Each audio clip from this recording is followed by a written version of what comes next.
let's start. As I remember, in the last lesson, we've talked about a lot of different forces. We've talked about the weight, we've talked about tension, we've talked about the non-motion. Do we? Yeah. And then in this lesson, we are going to talk about the most complicated force, friction. And after friction, we'll talk about the buoyancy. Okay, so first of all, let's take a look at the friction. So friction exists. Now friction resists the relative lateral motion between two contacting solid surfaces. So we're talking about two solids. If it's a one solid and one liquid, then you say that is the liquid resistance, just like the air resistance. If it's a liquid, maybe air with the solid, then you say that is the air resistance, but not the friction. So when we talk about the friction, it should be two solid surfaces. And so for friction, it's very complicated because friction exists even if the object is not moving. So just think about a very simple example. So let's say there's a cup or there's a kanji standing on the ground. So as If you're pushing kanji, okay, we don't want. Let's say if you're pushing kanji,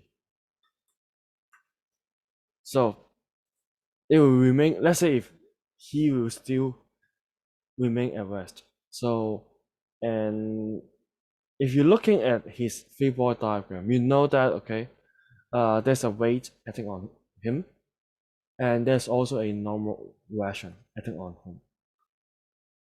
Okay, these two forces must be balanced such that he can remain at rest.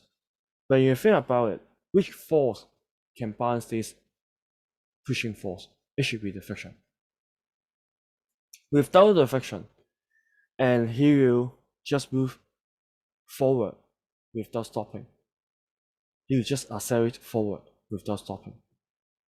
But with friction, he can still standing still, even if there's an external force acting on him. So this is one simple example about friction. But you need to also think about it. If the object is at rest, so you say these two forces equal. And I think you also understand that if you're pushing him harder, the friction will also be larger. Until he's moving. And if he is still remain at rest, then the friction we call the static friction. Static friction can vary.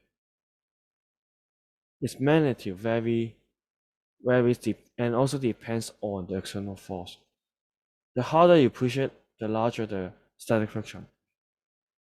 But let's say if the object starts to move, then the friction will remain a relative constant value, and the friction does not depend on the speed, does not depend on the velocity. Okay, then the friction will become a constant.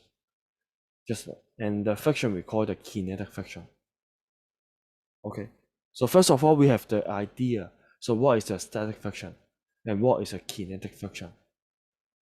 In short, okay, if the object is at rest relative to the contacting surface, then this is a static friction. So why I need to emphasize relative to the contacting surface. So just like if these two objects are moving together with the same velocity, so we will still say that these two objects are relatively at rest, and there are no static.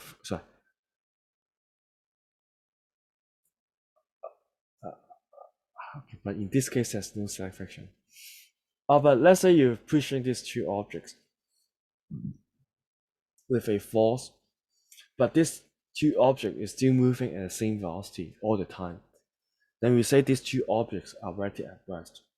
And in this case, there is actually static friction acting on these two objects. We'll talk about this later on. But let's also take a look at the magnitude of the static friction. So you can see there's a formula here. So because the static friction is not a constant value, so it will be just smaller or equal to its maximum value. Its maximum value is mu s times n. N is a normal version. Mu s is a coefficient which depends on the two surfaces. If the surfaces are rougher, and then you say this coefficient will be larger. And first of all, we may ask one question: why it depends on n? Why it depends on the normal version? In daily life, actually, you can experience that the normal version the friction increases with normal version. Just like when you're using the rubber, the harder you push the rubber, the larger the friction, is it? Okay, so I can just give you this example, but in experiment, by experiment, you can show that it is proportional to normal version. Same as a kinetic friction. Now, in reality, the mu s will be just a bit larger than mu k. So that means the maximum value of the static friction will be a bit larger than the kinetic friction. But for most of the questions, we will just ignore the differences, and we just use one symbol for these two coefficients. So we just use a mu. That is, we just call it the coefficient of friction. Yeah. But this is just an introduction about how we can find the magnitude of the friction. Do you have any questions here?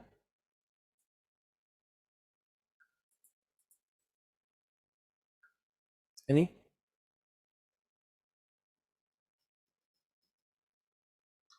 If no, then let's move on now. Now, its magnitude is somehow easier than finding its direction. Its direction is very complicated. So let's say for static friction, now A and B are relative at rest, so the static friction opposes the tendency of the relative motion between these two contacting surfaces. So just for example, for this example, now we are considering the static friction. So that means these two objects, okay, are relative at rest. There's no relative motion between A and B. So UA must equal to UB. Okay. So they are moving at constant, sorry, they are always moving at the same velocity all the time. But the velocity may not be constant. 好，嗱 in this case，嗱 you need to use contradiction to think about the direction of the friction. So let's consider there's no friction here, okay? There's no friction here. Then, obviously, A will tend to move faster than B. So therefore, the static friction acting on A should to the left. Okay? Now we are opposing the tendency of motion. So A tends to move faster than B. Then to oppose this motion, then the friction should point to the left. And then this is a friction. This is a friction on A by B. And we have learned about the Newton's third law last time. So there is also a friction acting on B by A. Force always exists in pair. So this is a force on B by A. So they have same magnitude but opposite inertia. Okay? So they are action pair. Any questions?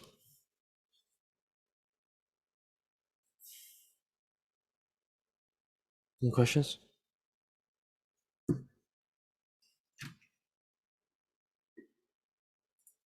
Another example is when you my goodest drawing is it? So let's say when an alien, okay, is moving, it's walking, okay, just like you. I hope you notice that when you move, your feet is actually remain in contact with the ground. There's no sliding, do you know? If there's sliding, there's no sliding. If sliding exists, then that is a poor guy. Or I mean, it will fall on the ground, okay? Because the friction is not large enough. Just like when you're walking on the ice.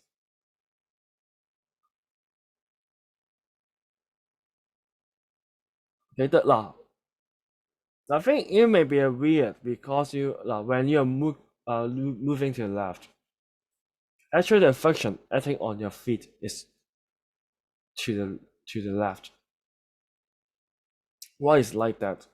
Because when you're moving to the left, then this leg, okay, this leg will tend to move backward. You may try at home. You can just stand up and walk for a few meters. Then you see that okay, your feet is actually tends to moving to the right. So therefore, the friction on the feet is to the left. Okay, is it weird? No. Alright, then let's take a look at these examples. Now remember, I didn't in some of the question I didn't state whether these two objects or whether the surface is smooth or rough. You need to determine by yourself. But what you need to know is all the objects are at rest. Okay, I'll give you some time to do it. You just draw the direction of the static friction. You may draw it on the screen and then to let me know whether you're correct or not. Alright, let's check the answer. Now for the part one, okay, then the friction should be upward. So is it? I think it's quite obvious. Is it? So this one should be to the left. Okay. Now the friction acting on a small m should along the slope upwards. Acting on a big M should be down the slope. So let me ask you this question. Is there any friction acting on a big M by the ground? So I'll make a poll and you can answer here. Is there any friction acting on a big M by the ground? Then take a look at the question 4. So all the objects are at rest. All the objects are at rest. If there's a friction between A and B, so what happens? If there's a friction between A and B, then A will move forward, is it? Then that means A is not at rest. So therefore, there's no friction between A and B. Understand? Because there's no force can balance a friction acting on A by B if there is a friction. So that means A and B has no friction. Then which force will balance the external force acting on B? Then it should be the friction acting on B by ground. Okay. So in question 5, so the string is strict, but it's vertical. So if you're drawing the forces, okay, tension, the weight and normal motion. So there's no any horizontal forces acting on this system. So acting on the rod. So you don't need a friction to balance any forces. But in question 6, so the tension is not vertical. So you need a friction to the right to balance this tension. Okay. Question 7, I think you don't understand what I'm drawing, do you? Do you? But the man is standing on a platform. The platform uh, uh, uh, is connected with a string across a pulley. So there's a tension here. There's a tension here. So so therefore there should be a friction acting on the man by the platform. And then there's also a reaction force acting on the platform by the man. And you need to take a look. So which force can balance these two forces to the left acting on the platform? It should be the friction by ground. Then it should point to the right. Okay. This one is about 8號英文係咩啊？我唔可以做啊。聽住咩話？8號嘅英文係咩啊？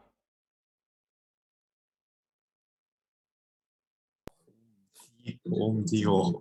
Rainbow 咧又讀乜 Tug of war 啊，我唔知。係咩啊？ Tug of war 啊，我唔知啊。OK，哇！你讀 PE 你知喎。嚟好嗱，then these two guys these two gentlemen is pulling the string, and do you know who will win? Now there's a friction acting on these two guys, of course. Now next time then you can know who will win by using physics. Okay, so let's say this guy is Kenji, so this guy is me. Who will win? You know my mass 㗎嘛係咪？4 kg 嘛。You know Kenji's mass? 乸型啊，乸型，this guy 乸型。No 啊，You know Kenji's mass 嘛，60 kg 嘛。Then obviously啦，OK，let's say if we are wearing the same same shoe, identical shoe, then now that means the roughness between these two contacting surfaces should be the same for both Kenji and me. So therefore we do have the same coefficient of friction. So this is Kenji and this is me, we have the same coefficient of friction. So what is the difference between the friction acting on me and Kenji is the normal motion. Now, in this case, the normal motion balances the weight of Kenji and me, balances the weight. So therefore, the larger the weight, the larger the normal motion, the larger the maximum friction. The larger the maximum friction, the most likely, Kenji will win. And also this is quite intuitive because you always think that the heavier the guy, the high chance that he can win. Now, it depends on his weight. It depends on the roughness of the shoe and the ground. So most likely it just depends on these things. It does not depend on how strong your hand, your arm, your body is most likely. You can just tie the string to Kenji's belly. but the most important thing is the heavier, the heavier, and then the high chance that one can win. Have you copied down? Especially on the right hand, right bottom column. Well, let's go back to this example. I asked you a question whether there's a friction acting on the big M by the ground. The answer, if you look at the graph of the big M, it seems yes, because of friction on the big M by small m, it somehow has a left, there's a component to the left. So it seems that you need a friction to the right to balance it. But indeed, you don't need. Why? It's like that.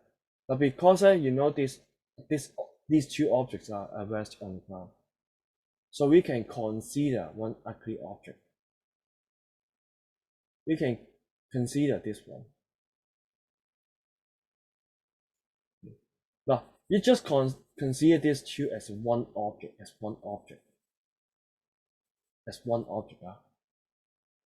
This object is at rest on the ground. Is there any friction acting on this object? The answer is no. If there's a friction acting on this object, then this object will move.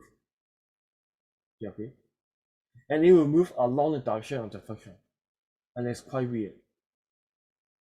That means the object, okay, is at rest on the table, and then it will move it by itself by the friction.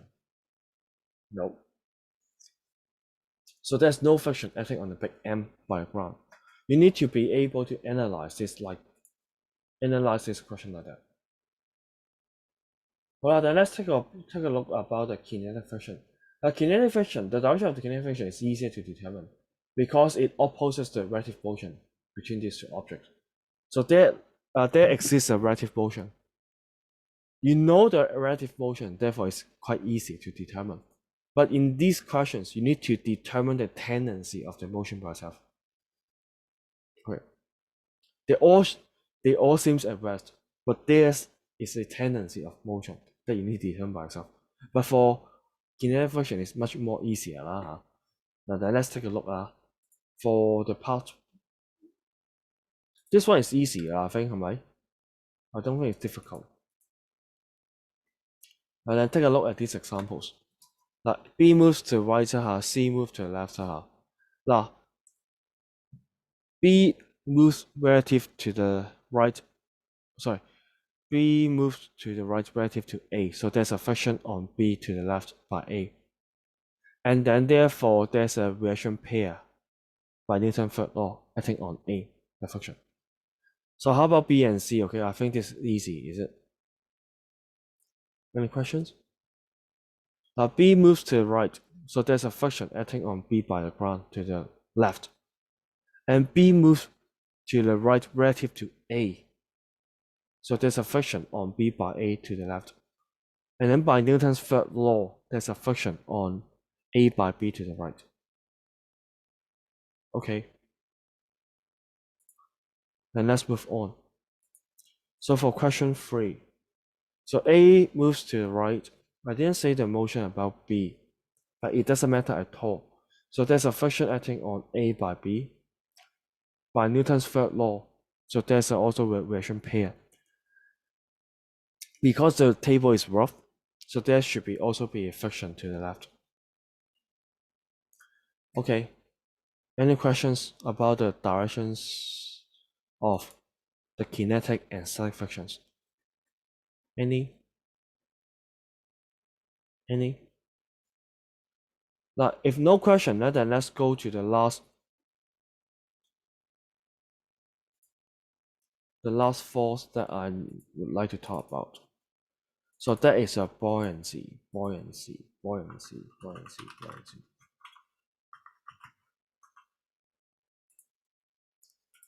Now in Chinese, this is the 法力. Okay. Now this force exists. So this is the supporting force, the upward supporting force acting on an object by either liquid or gas. For some reason, supporting force acting on the object by the fluid.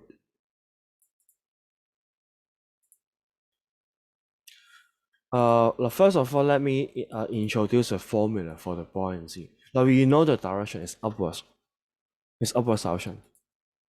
To be more precise, it should be opposite to G. The gravitational acceleration or the acceleration due to gravity. So the formula for the buoyancy will be, we use a symbol FB, not the Facebook, okay? B for buoyancy, the force of buoyancy. Good.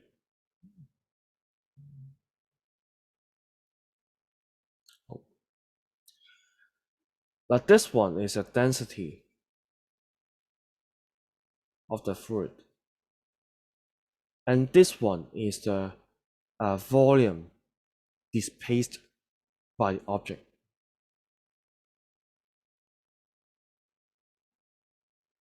This is a 9.x1g.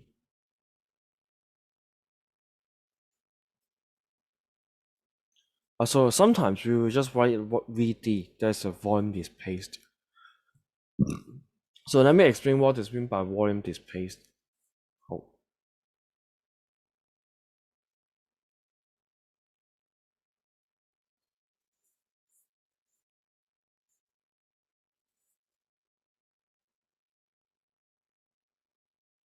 The shaded volume is a volume displaced.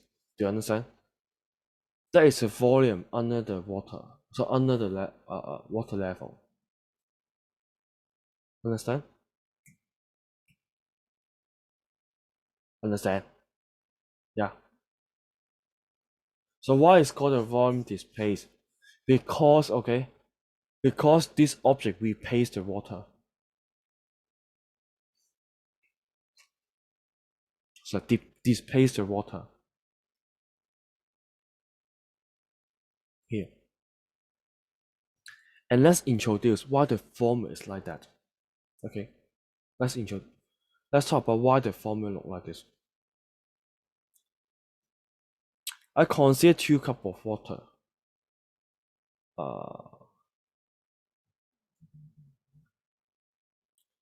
Then both cups have the same water level. Okay, the water level of these 2 cups are at the same level.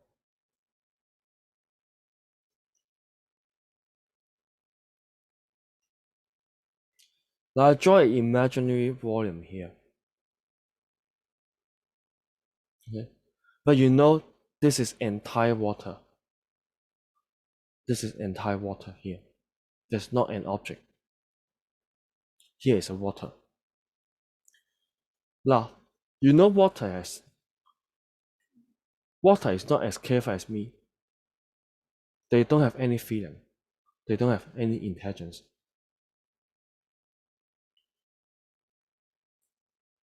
So do you think that the shape, the water in the yellow region, they know what object is here?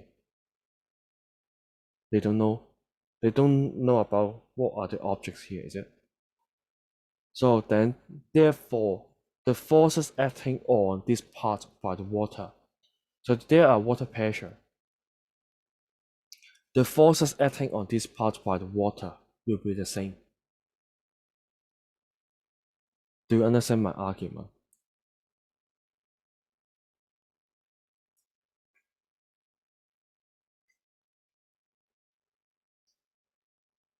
So the force acting on this object or this imaginary volume by the water in the yellow region will be the same. Then how can we find the magnitude of this force? Then the force should equal to the weight of this blue, the water in the blue region, because you need to support this water to keep it at rest. So how can we find the weight of this part of water? Then you use the density of the water times its volume, is it? Then this volume we call the volume displaced, then times G. This is the mass of the water in the blue region.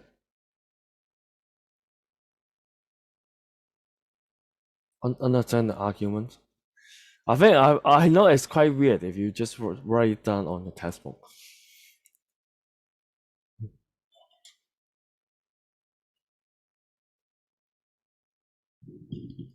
But the idea behind is the pressure by the water is always the same at the same height or whatever, right? You understand 㗎啦，係咪? Now then let's move on. Let's take one example. Okay. I just wonder, did you ever watch the video? Sorry, a movie called Titanic? Let me make this pool. Very classic movie. Yeah, the ship colliding with a ice barrel. Wow. Oh, that movie is an 18 plus movie, okay? You fall in my trap. No. Now, so this example is quite well, this is an example that is related to Titanic. So you know there's an ice floating in on in water. Okay.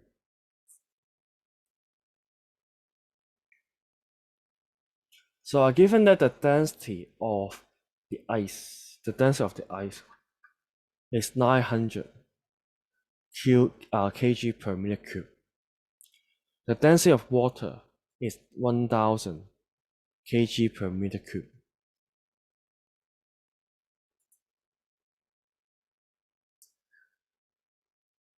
Yeah, you know there's a scene in the Titanic that Rose is naked.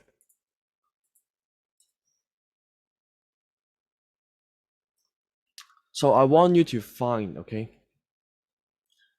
a ratio of the volume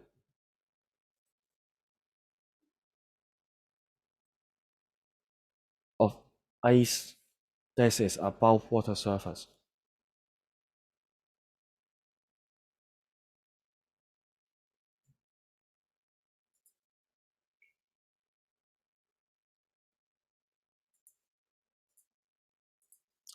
Now how can we do it? Now, what you have just learned about is the buoyancy. Now in this case, okay, you know the ice barrel is supported by the water. So the weight of the ice equals to the buoyancy by the water. So how can we find the weight of the ice? The density of ice times the density so the volume of the ice times G, is it? It should equal to the density of water times the volume of water displaced times G. Now let me highlight these two areas. So VR should be this one. And then VD should be this one. Okay? Then therefore can get a formula that is density of ice divided by density of water equal to volume displaced divided by volume of the ice. So what you get here is 90%. So what does it mean? It means that 90% of the ice is below the water surface. Okay? Then only 10% of the ice is above the water surface. So therefore in Chinese, there's an idiom.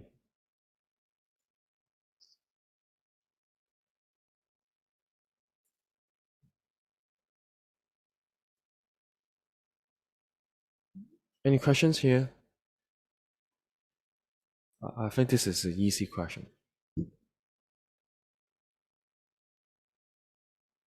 Can we move on? Now, I would like you to use similar idea and then to answer this question. So I have a cup of pure water with some ice above it.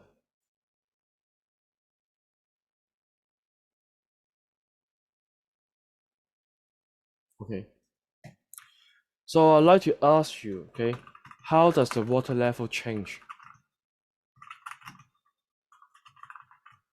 after all the ice melt?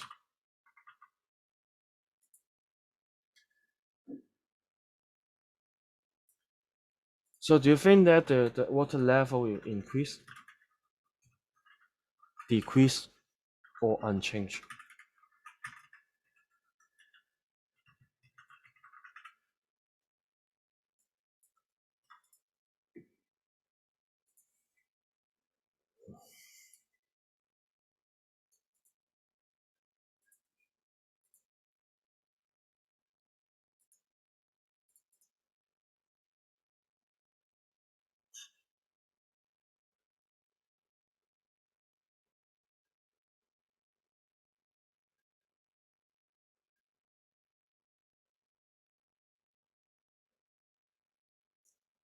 Can you show it? Can you show your answer?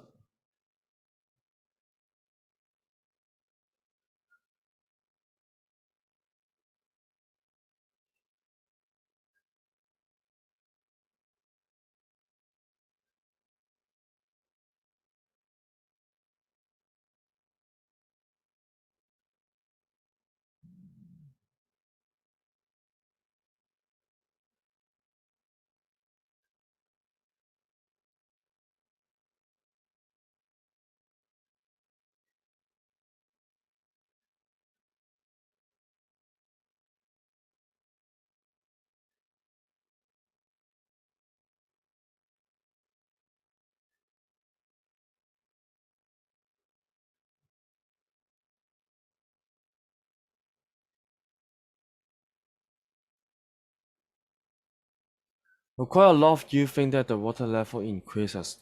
Can you explain the answer?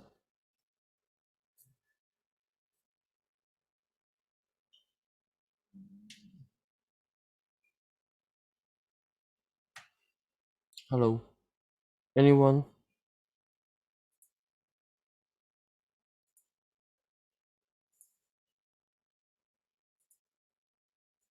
Who say answer C?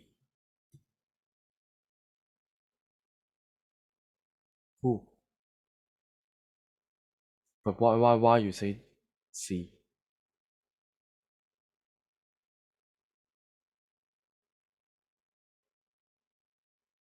Why it can't be decreased? Why you say the answer is either A or C?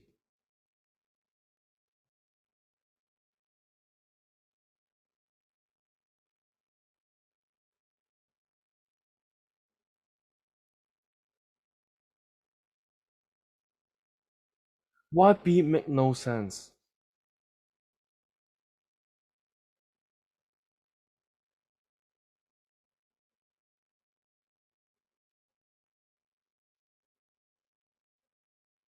Now let's go back to the formula we have write down in the last page.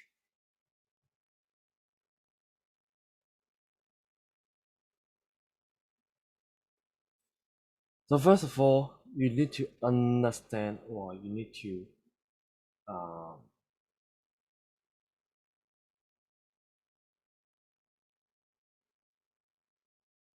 agree that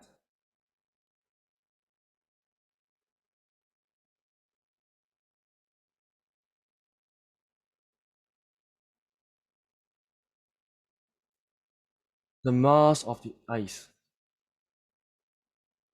does not, when it melts, the mass does not change. Okay. When it melts, the mass does not change. So the initial mass is density of ice times its volume. And then after it melts, it will become the density of water times it's still the density of, they have the same mass, is it? They have the same mass. But you want to find the volume of the water.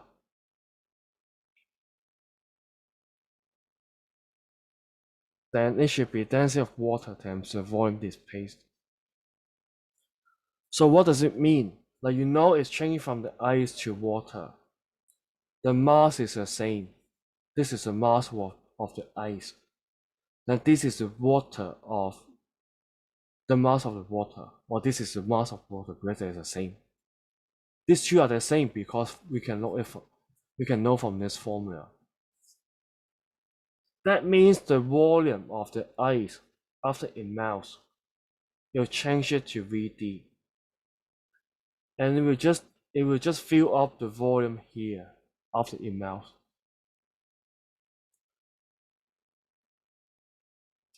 So therefore the answer should be C. No change.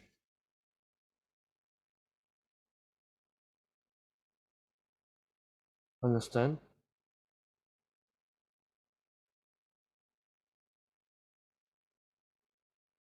Well, what about the ice above water? Well, so where do you mean? So let's say these two ice, there's still an ice above it, is it? Then you may just consider these three ices one. It doesn't matter at all.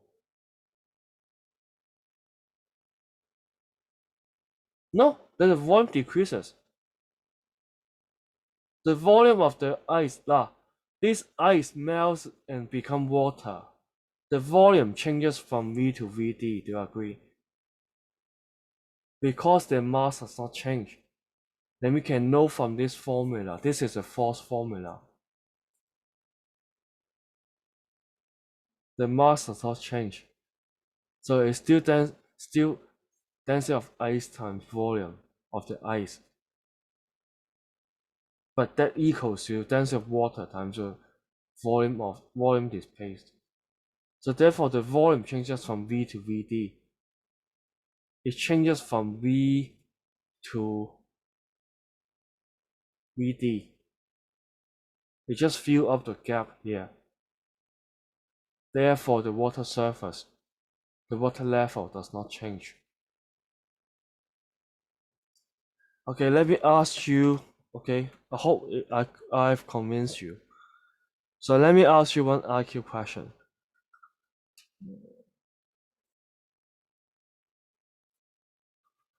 So let's say if all the ice on Earth melts,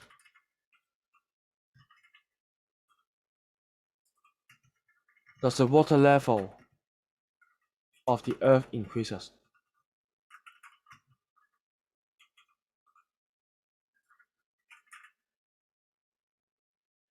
Because I think you may learn from you have learned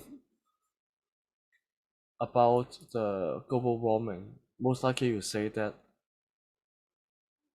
the temperature increases and then the water level will increase.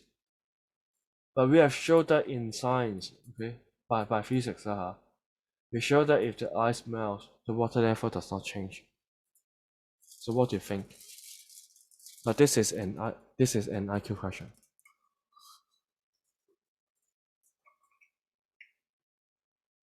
Oh, Kenji, let's check your IQ. So what's your answer? Yes or no? Yes.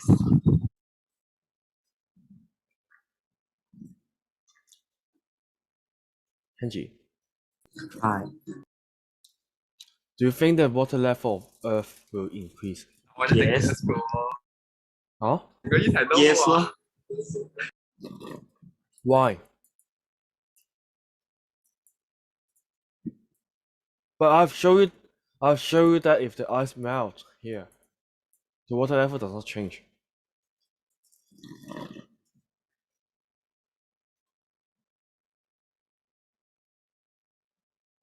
Science IQ question, no?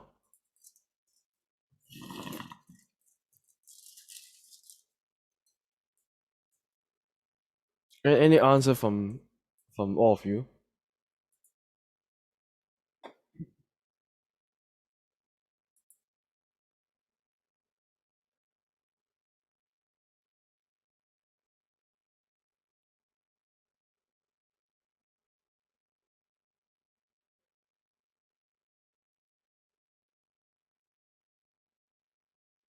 Any? No? No? This is an IQ question, no? No? Do you want the answer?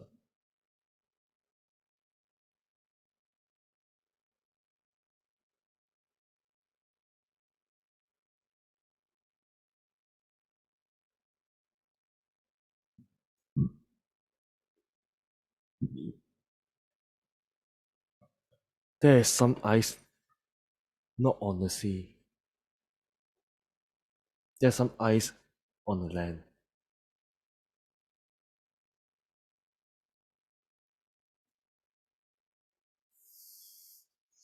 If those ice melt, obviously the water level will increase.